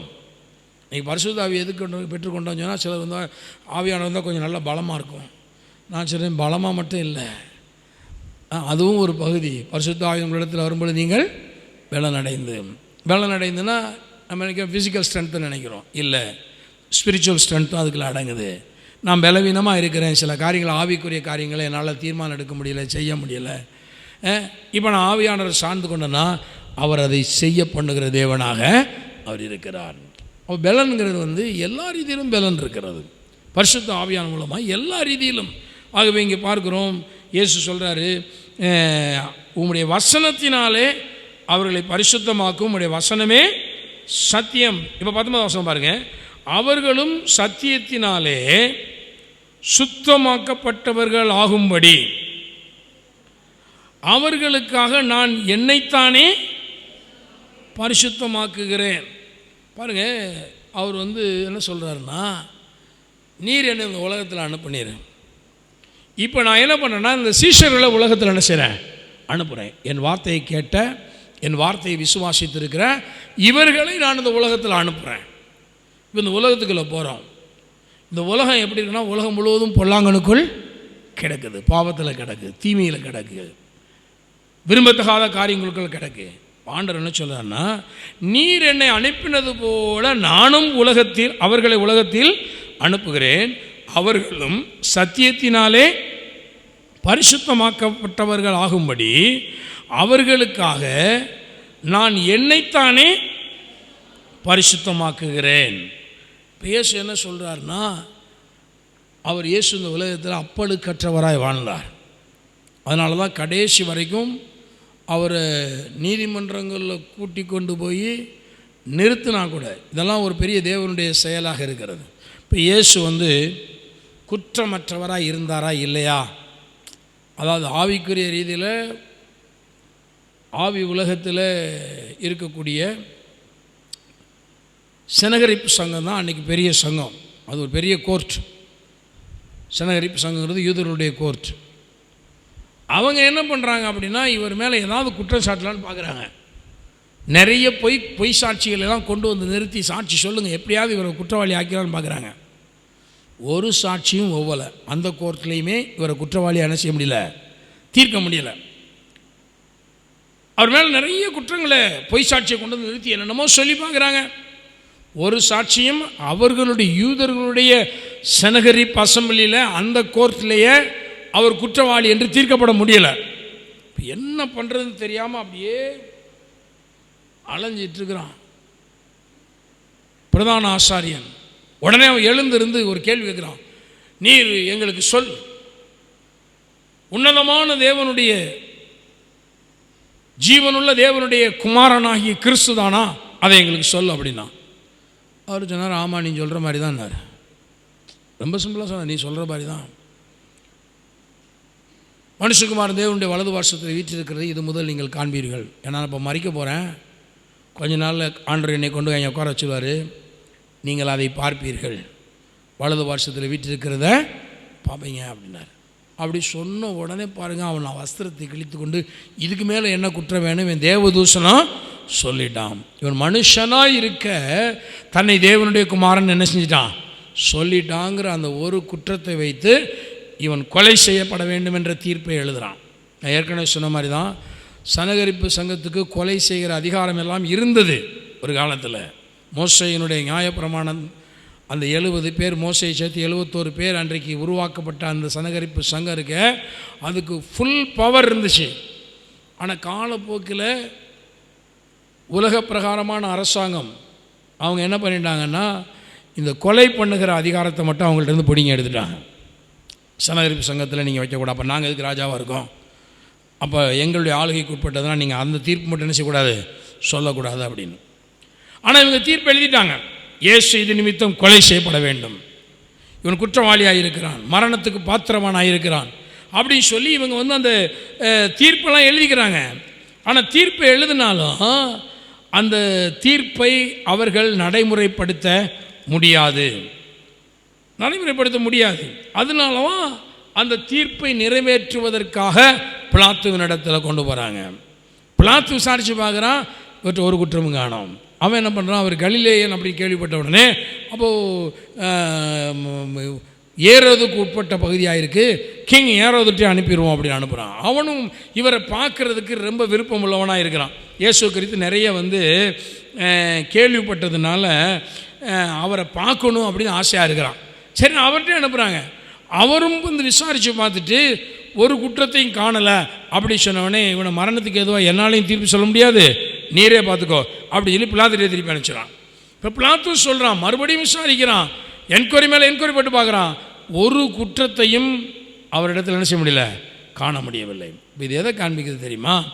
இயேசு அவர் இந்த உலகத்தில் யாராலும் குற்றப்படுத்தப்பட முடியாத அளவிலே அவர் பரிசுத்தம் உள்ளவராய் வாழ்ந்தார். யாராலும் குற்றப்படுத்த முடியவில்லை. ஏன் அவர் அப்படி வாழ்ந்தார்னா, அவர் வாழ்ந்ததனுடைய நோக்கம் என்னன்னா, இன்றைக்கு அவருடைய நாமத்தினாலே ஊழியம் பண்ணுகிற அழைக்கப்பட்ட விசுவாசிகளும் தேவதாசர்களும் யாராலும் குற்றப்படுத்தப்பட முடியாத அளவிலே ஒரு வாழ்க்கை வாழ வேண்டும் என்பதற்காக நீதிமன்றங்களாலோ சனகரிப்பு சங்கத்தினாலேயோ குற்றம் சாட்டப்பட முடியாத ஒரு வாழ்க்கை வாழ வேண்டும் என்பதற்காக அவர் சொல்கிறாரு, நான் இவங்களை உலகத்தில் அனுப்புகிறேன், இவங்க உலகத்துக்குள்ளே போகிறாங்க, இவர்களை சத்தியத்தினாலே அவர்களும் என்னை போலவே அவர்களும் சத்தியத்தினாலே பரிசுத்தமாக்கப்பட்டவர்களாகும்படி அவர்களுக்காக நான் என்னைத்தானே பரிசுத்தமாக ஆக்குகிறேன். அப்போ இன்னைக்கு ஒரு ஊழியக்காரனோ ஒரு விசுவாசியோ எப்படி இருக்கணும்? சபையாலும் சபையினுடைய சங்கமாகிய சர்வ சங்கமாகிய சபையினாலும், சபை இன்னைக்கு பாருங்க, சர்வ சங்கமாகிய சபை என்று வேதம் சொல்லுகிறது. இது பரலோகத்தினுடைய ஒரு அசம்பிளி, பரலோகத்தினுடைய ஒரு கோர்ட். சபையாலும் ஒருவன் குற்றவாளி என்று சொல்லப்படக்கூடாது, சமுதாயத்தாலும் ஒருவன் குற்றவாளி என்று என்ன செய்யக்கூடாது, சொல்லப்படக்கூடாது. இந்த உலக நீதிமன்றங்களாலே ஒரு ஊழியன் குற்றவாளி என்று தீர்க்கப்படக்கூடிய அளவிலே அவன் ஊழியம் செய்யக்கூடாது. அவன் அப்படிப்பட்ட மனிதனாக அவன் வாழ வேண்டும் என்பதற்காக அவனுடைய கரத்திலே சத்தியத்தை நான் கொடுத்திருக்கிறேன் என்று சொல்லுகிறான். ஆனால் இன்னைக்கு வரலாற்றை எடுத்து பார்த்தீங்கன்னா, எல்லா சாமியாரும் உலகத்தில் இருக்கக்கூடிய எல்லா மதத்தில் பின்பற்றவனும் நீதிமன்றத்தினால குற்றவாளி என்ன செய்யப்படுறான், தண்டிக்கப்படுறான். கிறிஸ்தவனும் தண்டிக்கப்படுகிறான். கிறிஸ்தவ ஊழியர்களும் என்ன பண்ணுறாங்க, குற்றவாளிகள் என்று தண்டிக்கப்படுகிறதை பார்க்கிறோம். ஆனால் இயேசு நமக்கு இப்படியெல்லாம் வரக்கூடாது, என்னுடைய நாமத்துக்கு அவமானம் வரக்கூடாதுங்கிறதுக்காக தான் அவர் என்ன சொல்லியிருக்காரு, நான் இந்த உலகத்தில் அனுப்புகிறேன். இந்த உலகம் மிகவும் பொல்லாங்கனுக்குள் கிடக்கிறது. இந்த உலகம் ரொம்ப மோசமானது. அநேகரை நம்மளை பின்னுக்கு இழுக்கக்கூடிய உலகமாக இருக்குது. அநேக தவறுகளை இழைக்க வாய்ப்புள்ள உலகமாக இருக்குது. சர்வசாரமாக தப்பு பண்ணலாம். அந்த உலகத்தில் அவ்வளோ வாய்ப்புகள் இந்த உலகத்தில் தவறு செய்வதற்கு இருக்கிறது. பரிசுத்தமாக வாழ்கிறதுக்கு வாய்ப்பு ரொம்ப கம்மி, தப்பு பண்ணுறதுக்கு வாய்ப்பு ரொம்ப அதிகமான வாய்ப்பு இந்த உலகத்தில் இருக்குது. ஆனால் அந்த வாய்ப்பெல்லாம் நம்ம பயன்படுத்தாமல் அந்த வாய்ப்பெல்லாம் தூரமாக்கிட்டு சத்தியத்தினாலே நம்மை காத்து கொண்டால், நம்மை இயேசுவை போல எத்தனை நீதிமன்றங்களை கொண்டு போய் நிறுத்தினாலும் சரி, அல்லது பரிசுத்தவான்களுடைய சர்வசங்கமாகிய சபை நடந்து கொண்டு நிறுத்தினாலும் சரி, நம்மை குற்றவாளி என்று ஒருவனும் தீர்ப்பு செய்ய முடியாது. யாரை என்றால் சத்தியத்தினாலே தன்னை காத்து கொள்ளுகிறவன். வசனத்தை விசுவாசியாக இருக்கட்டும் ஊழியக்காரங்களாக இருக்கட்டும் திரும்ப திரும்ப திரும்ப திரும்ப கேட்கும் பொழுது நம்மை பரிசுத்தம்ங்கிற ஒரு எல்லையை நம்மை சுற்றி நாம் நியமித்து கொள்ளுகிறோம். பரிசுத்தம்ங்கிற ஒரு எல்லை வந்துடுது. இந்த எல்லை எங்களும் பரிசுத்தம். நம்மளை யார் குற்றப்படுத்த முடியும்? இயேசுவை கொண்டு போய் நிறுத்தி என்கொயரி மேலே என்கொயரி, நைட்டு அரெஸ்ட் பண்ணுறாங்க, விடிய விடிய என்கொயரி பண்ணுறாங்க, விடிஞ்ச பிறகு என்கொயரி பண்ணுறாங்க, பிளாத்திட்ட கொண்டு போகிறாங்க, ஏறவற்றை கொண்டு போகிறாங்க, மறுபடியும் பிளாத்திட்ட கொண்டு போகிறாங்க. கூட்டி கூட்டி விசாரணை நடந்து பார்க்குது. ஆனால் இயேசுவை குற்றவாளி என்று தீர்க்க முடியவில்லை. அவன் சிலுவையில் அறையை ஒப்பு கொடுக்கும் பொழுது கூட பிலாத்து என்ன பண்ணுறாரு, தண்ணீரை அள்ளி கைகளை கழுவிட்டு சொல்கிறாரு, இந்த நீதிமானுடைய இரத்த பலிக்கு பாத்திரன் அல்ல. இயேசு குற்றவாளி என்று தீர்க்கப்பட்டு சிலுவையில் அடிக்கப்படவில்லை, நீதிமான் என்று தீர்க்கப்பட்டு சிலுவையில் அடிக்கப்பட்டார். ஹல்லேலூயா. ஆனால் நீதிமான் என்றால் என்ன செஞ்சிருக்கணும்? விடுதலையாக்கப்பட்டிருக்கணும். ஆனால் தேவனுடைய திட்டம் அவர் சிலுவையில் அடிக்கப்பட வேண்டும். ஆகவே இயேசு தான் செய்த குற்றத்திற்காகவோ அல்லது அவருடைய வாழ்க்கையில் அவர் பிரசங்கித்த பிரசங்கத்திற்காகவோ எதற்காகவோ அவர் குற்றவாளி என்று தீர்க்கப்பட முடியவில்லை. உலகத்தாலேயும் முடியலை. உலக நீதிமன்றங்கள் தீர்த்து பார்க்குது, இவர் எப்படியாவது குற்றம் கண்டுபிடிக்கலாமா, வா யார் வேணாலும் சொல்லு. எல்லாரும் சொன்னாங்க, ஒரு சாட்சி அங்கே எடுபடலை. பிலாத்து ஃபைனலைஸ் பண்ணுறான், இந்த நீதிமானுடைய இரத்த பலிக்கு நான் பாத்திரன் அல்ல. நீதிமானுடைய இரத்த பலி, அவன் நீதிமான் அப்படின்னு சொல்லிட்டு தான் அதை ஹேண்ட் ஓவர் பண்ணுறதை பார்க்குறோம். ஆகவே பிலாத்து இதெல்லாம் 19ஆம் அதிகாரத்தில் யோவான் சுவிசேஷத்தில் தெளிவாக எழுதப்பட்டிருக்கிறதை பார்க்கிறோம். 19 திருப்பி கொள்ளும் பாருங்கள், ஒரு 10 நிமிஷம். அப்பொழுது பிலாத்து இயேசுவை பிடித்து வாரினாலே அடிப்பித்தான். போர்ச்சேவகர் முள்ளுகளினால் ஒரு முடியை பின்னி அவர் சிரசின் மேல் வைத்து சிவப்பான ஒரு அங்கியை அவருக்கு உடுத்தி, யூதருடைய ராஜாவே வாழ்க என்று சொல்லி அவரை கையினால் அடித்தார்கள். பிலாத்து மறுபடியும் வெளியே வந்து, நான் இவனிடத்தில் ஒரு குற்றமும் காணேன் என்று நீங்கள் அறியும்படி இதோ உங்களிடத்தில் இவனை வெளியே கொண்டு வருகிறேன் என்றான். இயேசு முள்முடியும் சிவப்பு அங்கியும் தரித்தவராய் வெளியே வந்தார். அப்பொழுது பிலாத்து அவர்களை நோக்கி, இதோ இந்த மனுஷன் என்றான். பாருங்கள், பிலாத்து வந்து இயேசுவை தப்புவிக்க வேண்டும் என்பதற்காக என்ன பண்ணுறாருன்னா, விசாரித்து பார்க்குறாரு. குற்றம் இல்லை. சரி, குற்றமே இல்லாட்டினா கூட அவரை அடித்தெல்லாம் விசாரிக்கிறாங்க, அடித்து காயப்படுத்துகிறாங்க. எதுக்கு அப்படின்னு கேட்டால், இப்போ அவர் தலையில் ஒரு முள்முடி, அவர் சிரசில் ஒரு கோலை வச்சு அடிக்கிறாங்க தலையில். அந்த முள்முடி நல்ல ஆழமாய் பிரெயினை டச் பண்ணுற அளவுக்கு ரொம்ப மோசமான ஒரு உறுதியான ஒரு முள்ளில் அந்த செய்வாங்களாம் அந்த காலத்தில். அந்த முள்முடியெல்லாம் வியாக்கியானம் பண்ணுறதுக்கு இப்போ நேரம் இல்லை. அது 1.5 இன்ச்சு அளவுக்கு நீளமாக இருக்கக்கூடிய அது ஒரு பெரிய முள்முடி. அது வந்து முட்களால் செய்யப்பட்ட ஒரு ரொம்ப ஒரு ஸ்ட்ராங்கான ஒரு ரிங். அதை தலையில் வச்சு அடித்தாங்கன்னா மண்டை ஓட்டை கூட பிளந்துட்டு போகக்கூடிய அளவிற்கு அந்த முள் வந்து இரும்பு மாதிரி, ஸ்டீல் மாதிரி இருக்குமா. அதுக்குன்னே விசேஷித்த ரீதியில் அந்த அந்த தோணை வந்து அந்த பாருங்கள், அதை செலக்ட் பண்ணி கொண்டு வந்து செஞ்சு அந்த முள்முடி சுட்டுவாங்களாம்.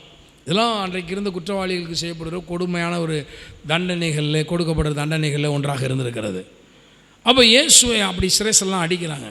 இப்போ அப்படியே ரத்தம் கொட்டுது, வாரினால் அடிக்கிறாங்க. எல்லாத்தையும் பண்ணி வாரினால் அடிக்கும்பொழுது அவருடைய சரீரமெல்லாம் பிற்கப்படுது. அடித்து இப்போ வெளியே கொண்டாந்து நிறுத்துகிறான். இப்போ இயேசு வந்து மேல் தொடங்கி கீழ் வரைக்கும் அப்படியே காயப்பட்டவராக வந்து நிற்கிறாரு. அவருடைய சரீரம் பிற்கப்படுகிறது, முள்முடி சூட்டப்பட்டிருக்குது, அப்படியே ரத்தம் கொட்டி கொண்டிருக்குது. இப்போ என்ன நினைக்கிறாரா, இந்த காட்சியை பார்த்தாலாவது பிரதான ஆசாரியனாகிய காய்வா, அவனை வேலைக்காரர்கள், அங்கே இருக்கிற மக்கள் இப்பொழுதாவது இவர் மேல் இறக்கப்பட்டு விடுவார்களா அப்படிங்கிறத பார்க்கறதுக்கு தான் வெளியே கொண்டு வரான். இதோ இந்த மனுஷன் பாருங்கள், எவ்வளோ அடிச்சாச்சு பாருங்கள், போதும் விட்டுறலாம் அப்படின்னு சொல்லி அவன் வந்து கேட்குறான். ஆனால் அவங்க என்ன சொல்கிறாங்க பாருங்கள், பிரதான ஆசாரியும் சேவகரும் அவரை கண்டபொழுது சிலுவையில் அறையும், சிலுவையில் அறையும் என்று சத்தமிட்டார்கள். அதற்கு பிலாத்து, நீங்களே இவனை கொண்டு போய் சிலுவையில் அறையுங்கள். வாசிங்க எல்லாரும். நான் இவனிடத்தில் ஒரு குற்றமும் காணேன் என்றான். யூதர்கள் அவனுக்கு பிரதித்திரமாக, எங்களுக்கு ஒரு நியாயப்பிரமாணம் உண்டு, இவன் தன்னை தேவனுடைய குமாரன் என்று சொன்னபடினாலே அந்த பிரமாணத்தின்படியே இவன் சாக வேண்டும். அவங்க நியாயப்பிரமாணத்தை அறிஞ்சு படிச்சுக்கிட்டது அவ்வளோதான். அவங்க என்ன பண்ணுறாங்கன்னா அதுக்கு ஒரு புது விளக்கம் கொடுக்குறாங்க. இவர் தேவனுடைய குமாரன் என்ன செஞ்சிட்டாரு, சொல்லிட்டாரு, யாரும் தேவனுடைய குமாரன்னு சொல்லக்கூடாது. அப்போ அப்படி சொன்னதுனால இவரை சாகலாம். அதனால் அந்த பிரமாணத்தின்படி இந்த தீர்ப்பை நீங்கள் சொல்லலாம். உலகத்தில் குற்றமே இல்லைன்னா கூட இதன்படி நீங்கள் சொல்லலாம்.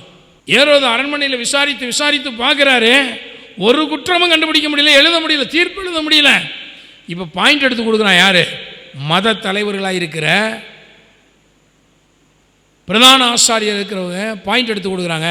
எங்களுக்கு ஒரு நியாயப்பிரமாணம் இருக்குது, இந்த பிரமாணத்தின்படி இவன் என்ன செய்யணும், சாக வேண்டும், ஆகவே நீ தீர்ப்பை எழுது. அப்போ அதனால தான் பிலாத்து வந்து இவன்ட்ட ஒரு குற்றமும் காணமே அப்படின்னு சொல்லும் பொழுது திரும்ப சொல்கிறாங்க, அந்த பிரமாணத்தின்படி இவன் சாக வேண்டும் என்றால். பிலாத்து இந்த வார்த்தையை கேட்ட பொழுது அதிகமாய், ஏன்னா அவர் தேவனுடைய குமாரன் சொல்லிட்டாருன்னு சொல்லி இவங்க சொல்கிறாங்கன்னொன்னே பிலாத்துக்கு ரொம்ப பயம். இதுவரை சாதாரண ஒரு மனுஷனை நியாயந்திருக்கிறோம் நினச்சிக்கிட்டு இருந்தான். இப்போ இவர்களே சொல்லுகிறார்கள் இவன் தேவனுடைய குமாரன் என்று சொன்னான் என்றால் அவனும் அதில் ரொம்ப உறுதியாக இருந்தான்னா, ஐயோ நம்ம கடவுளை நியாயந்திருக்கிறதுக்கு நம்ம அவ்வளோ பெரிய ஆளா, ஒரு பெரிய பயம் வந்துருச்சு பிலாத்துக்கு. திரும்ப போய் மறுபடியும் இயேசு உள்ளே போய் விசாரிக்கிறான். பிலாத்து அந்த வார்த்தையை கேட்ட பொழுது அதிகமாய் பயந்து மறுபடியும் அரண்மனைக்கு உள்ளே போய் இயேசுவை நோக்கி, நீர் எங்கே இருந்து வந்தவன் என்றான். அதற்கு இயேசு மாற்றுத்தர ஒன்றும் சொல்ல, ஏன்னா சொன்னால் ரிலீஸ் பண்ணிடுவான், சொன்னால் ரிலீஸ் பண்ணிடுவான். ஏன்னா அவனுக்கு ஏற்கனவே அவன் நீதிபதி பயந்துக்கிட்டு இருக்கான். இப்போ இயேசு ஒரு மிரட்டினா வச்சுங்க, என்னை சாதாரண ஆள் நினச்சியா அப்படி மிரட்டினார் என்ன ஆகும், விட்டுருவான். அதனால் இயேசு என்ன பண்ணுறாரு, ரொம்ப சாஃப்டாக ஹேண்டில் பண்ணுறாரு, ஒன்றும் பேசலை. இப்போ அவனுக்கு ஆச்சரியமாக இருக்குது. அப்பொழுது பிலாத்து, நீ என்னோட பேசுகிறது, கைதியை பார்த்து ராஜா கெஞ்சிடான், கொஞ்சம் பேசலான்ட்ட, என்னோட ஒன்றும் பேசுகிறது இல்லையா. அப்புறம் இன்னும் சொல்கிறான், உன்னை சிலுவையில் அறைய எனக்கு அதிகாரம் உண்டென்றும் உன்னை விடுதலை பண்ண எனக்கு அதிகாரம் உண்டென்று உனக்கு. அவன் நினச்சிட்டான், ஒருவேளை இவரெல்லாம் விடுதலை ஆக்க முடியாதுன்னு நினச்சிக்கிட்டு இருக்கானோ அப்படி நினச்சிட்டு பிலாத்து தனக்கு இருக்கிற அதிகாரத்தை பற்றியெல்லாம் பேசுகிறாரு. ஏன் நான் நினச்சா உன்னை விடுதலை ஆக்க முடியும், கொஞ்சம் மட்டும் நீ பேசு, உன்னை நான் விடுதலை ஆக்கி காட்டுறேங்கிறான். இயேசுக்கு தெரியும், பேசுனா விடுதலை ஆக்கிடுவான். பேசுனா அவர், அதனால தான் மயிர் கத்தரிக்கிறவனுக்கு முன்பாக சத்தமிடாது இருக்கிற ஆட்டை போல வாய் திறவாதன். அவர் சொன்னார், நான் பேச மாட்டேன், எனக்காக நான் பேச மாட்டேன் அப்படின்னு சொல்லிட்டு அவர் இயேசு அதுக்கு வேற ஒரு வார்த்தையை சொல்ல பாருங்க. இயேசு பிரதிதமாக, பரத்திலிருந்து உமக்கு கொடுக்கப்படாதிருந்தால் என் மேல் உமக்கு ஒரு அதிகாரமும். ஏன்னா இப்போ நீ என்னை கொண்டு போய் சிலுவையில் அறையும் சொல்ல போகிற தீர்ப்பை தான், தீர்ப்பு இயேசுக்கு முன்கூட்டியே தெரியும், இந்த தீர்ப்பு தான் பிலாத்து சொல்ல போகிறான். அவர் சொல்கிறார், இது பரலோக பிதா என் மேல் உனக்கு கொடுத்த அதிகாரம். இயேசு ரொம்ப தெளிவாக இருந்தார். இது அந்தகாரத்தினுடைய வேலையும் இது அவர்களுடைய வேலையும் அந்தகாரத்தினுடைய அதிகாரமாக இருக்கிறது என்று ரொம்ப தெளிவாக பிதா ஹேண்ட் ஓவர் பண்ணிட்டார். இந்த அத்தாரிட்டியை உனக்கு கொடுத்துருக்கிறாரு. நீர் என் மேல் சிலுவையில் அறையலாம் என்ற தீர்ப்பை எழுதும்படி பிதாவாகிய தேவன் கொடுத்துருக்கிறார். இதில் நான் இன்டர்ஃபராக விரும்பலை, பிதாவுடைய சித்தத்தை செய்ய வந்திருக்கிறேன். ஆகவே பரத்திலிருந்து கொடுக்கப்படாதிருந்தால் என் மேல் உனக்கு ஒரு அதிகாரமும் இராது. ஆனபடினாலே என்னை உம்மிடத்தில் ஒப்பு கொடுத்தவனுக்கு அதிக பாவம் உண்டு என்றார். அது முதல் பிலாத்து அவரை விடுதலை பண்ண இன்னும் ட்ரை பண்ணுறான். எப்படி விடுதலை ஆக்கலாம், இவரை கொண்டாந்து நிறுத்திட்டாங்க, ஏதாவது ஒரு காரணத்தை வச்சு விடுதலை ஆக்கணும். இப்போ தான் பரபாசுடைய மேட்டர் எடுக்கிறான். பஸ்கா பண்டிகை என்று சொன்னாலே வருஷத்துக்கு ஒருவரே அந்த பண்டிகை நாட்களில் விடுதலை ஆக்குவது யூதர்களுடைய வழக்கம். அவங்க பாருங்க, இது ஒரு ஹெவன்லி சிஸ்டம். இந்த பஸ்கா நாள்லாம் ஒரு விடுதலை நாள். இதை மனிதர்கள் புரிந்து கொள்வதற்காக கொடிய குற்றவாளியாக இருக்கிறவனை பஸ்கா பண்டிகைக்கு விடுதலை ஆக்குவாங்க. அவன் விடுதலை ஆகிறதுக்கு சான்ஸே இருக்காது, அவன் கொடிய குற்றவாளியாக இருப்பான்.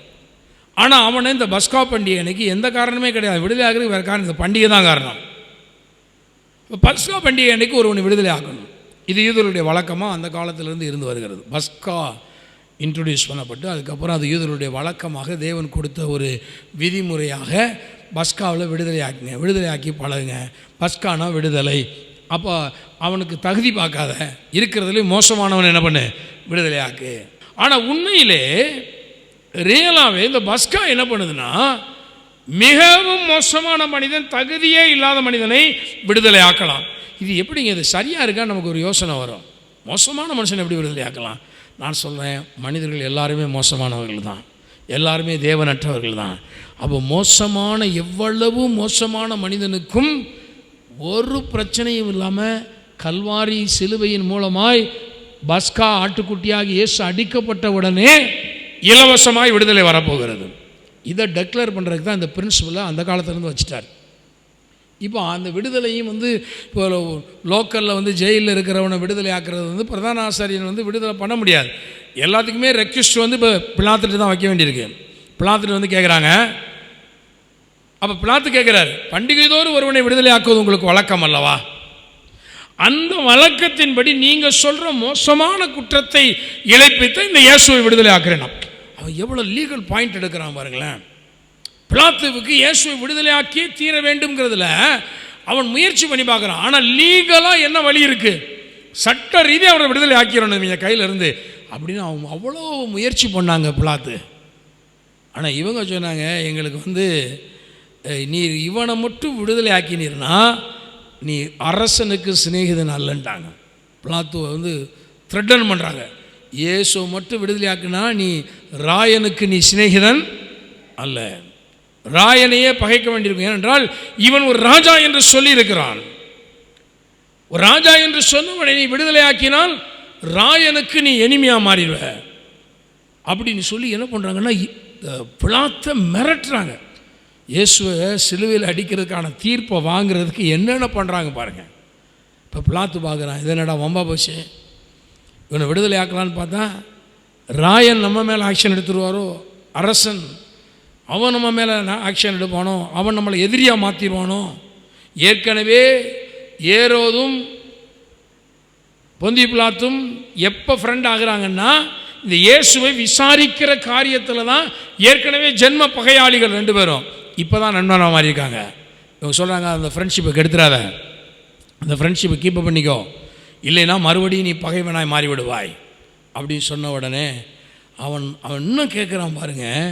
பிலாத்து இந்த வார்த்தையில் கேட்ட பொழுது இயேசுவை வெளியே அழைத்து வந்து 13 வசனம், தலைவரிசைப்படுத்தின மேடை என்கிற எபிரேய பாஷையில் கபத்தா என்று சொல்லப்பட்ட இடத்துல நியாயாசனத்தின் மேலே உட்கார்ந்தான். இப்போ கொண்டு வந்து நிறுத்திட்டான்.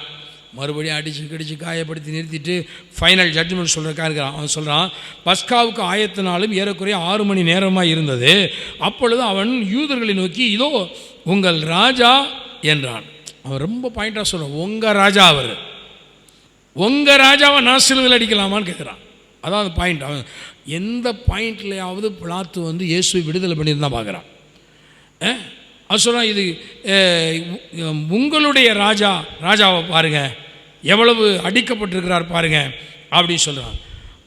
அவர்கள் என்ன பண்ணுறாங்கன்னா, இவனை அகற்றும் சிலுவையில் அறையும் என்று சத்தமிட்டார்கள். அதற்கு பிலாத்து, உங்கள் ராஜாவை நான் சிலுவையில் சொல்ல, ஏப்பா உங்களுக்கு ராஜான்னு சொல்கிறீங்க, அந்த ராஜாவை நான் சிலுவையில் அறையலாமா? இது எவ்வளோ பெரிய காரியம், எவ்வளோ பெரிய ஜட்ஜ்மெண்ட்டு. ராஜாவை சிலுவையில் அறையலாமா? இப்போ பிரதான ஆசாரியர் பிரதித்திரமாக, ராயனே அல்லாமல் வேறு ராஜா எங்களுக்கு இல்லை என்றார். சொன்னால், எங்களுக்கு ராயன் தான் ராஜா, இவன் ராஜா கிடையாது அப்படின்னா. அப்பொழுது அவரை சிலுவையில் அறையும்படி அவர்களிடத்தில் ஒப்பு கொடுத்தான். அவர்கள் இயேசுவை பிடித்து கொண்டு போனார்கள். பாருங்கள், இப்படியாக இயேசுவை மரணத்துக்கு ஒப்பு கொடுக்கப்படுகிறதை பார்க்கிறோம். இயேசுவை எப்படியாகிலும் விடுதலை பண்ண வேண்டும் என்பது பிலாத்துவனுடைய எண்ணமாக இருந்தது. ஆனால் இயேசுவுக்கு அவர் வாயே திறக்கலை. காரணம் என்னென்னா, தான் விடுதலை ஆக வேண்டும் என்பது அவருடைய எண்ணம் அல்ல, கோடான கோடியான மனு வர்க்கத்தை விடுதலை பண்ண வேண்டும் என்பதுதான் அவருடைய எண்ணம்.